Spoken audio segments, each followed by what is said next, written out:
His voice cut through the morning air like a blade. Gravel, broken teeth, desperation. "Ma'am, don't start that car. Your daughter-in-law. She paid me to tamper with it." The world slowed. My hand froze on the ignition. For one suspended moment, I felt the weight of both life and betrayal pressing against my chest. I stepped out, calm, cold, and I looked at the trembling man who had just saved me. My daughter-in-law, Leela, sweet smile, polished manners, the perfect mask for a predator. When she married my son, I welcomed her with open arms. I thought she would be his anchor, his partner, the woman who would help carry our family's legacy. But the first cracks showed quickly. The sudden shopping sprees, the lies about business trips, the way my son grew thinner while she grew hungrier. Then came the whispers about my husband's inheritance, the fortune he built with blood and sleepless nights, the money I swore to guard with my life. And now, her mask had slipped entirely. The homeless man told me everything. She approached him weeks ago, offered him cash to do a job. "Mess with the brakes," she said. "Just make it look like an accident." He was desperate. He agreed. But guilt rotted him. He couldn't go through with it. So instead, he waited. For me. I gave him money. Enough for food, shelter, dignity. Then I walked away with a new kind of fire in my veins. I wasn't shaken. I wasn't scared. I was steady, focused. Her betrayal was no longer a suspicion. It was truth. And truth is a weapon sharper than any knife. I didn't scream at her. I didn't storm into my son's home and expose her. No, that's what she would expect, an emotional, messy outburst. I chose silence, because silence is the sound of planning. I gathered documents, bank statements, her forged signatures, the little trails of greed she thought I wouldn't notice.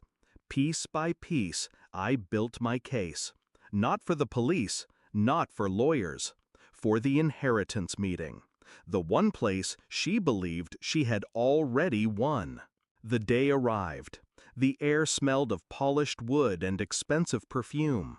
The boardroom was filled with lawyers, trustees, and family, all seated around the long table like vultures waiting for the carcass. And there she was, draped in silk, dripping with jewelry she hadn't paid for. Leela, my son's wife, my husband's would-be usurper. She smiled when she saw the empty chair reserved for me. She thought I was dead. But then, the doors opened, and I walked in. Her face cracked, the color drained from her cheeks, her lips trembled, and then she fainted. Gasps rippled through the room.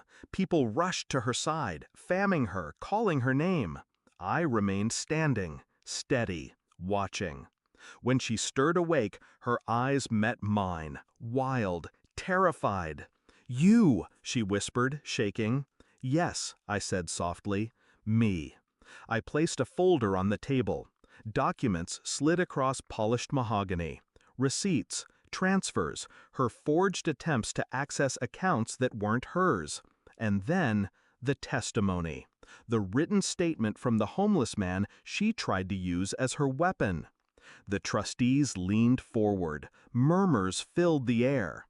I didn't need to shout. The evidence spoke louder than fury. One of the lawyers cleared his throat. "This is highly incriminating." My son's eyes darted between me and her. Confusion, horror, betrayal etched across his face. "Leela, is this true?" Her silence was her confession. The inheritance never touched her hands. Every penny remained safe, guarded, protected. As for her, she vanished, a leech without a host. My son, broken, came to me days later. His voice cracked with shame. "Mom, I didn't know. I swear I didn't." I stopped him. "I know, but you must live with what you chose not to see." He wept. I didn't, because I had already buried my grief the moment I stepped out of that car. That day, I understood. Love blinded me, but betrayal sharpened my vision. Now, when I close my eyes, I don't see her face. I see the look in her eyes when she realized I was still alive. That's the image I'll keep, because survival is the sweetest revenge.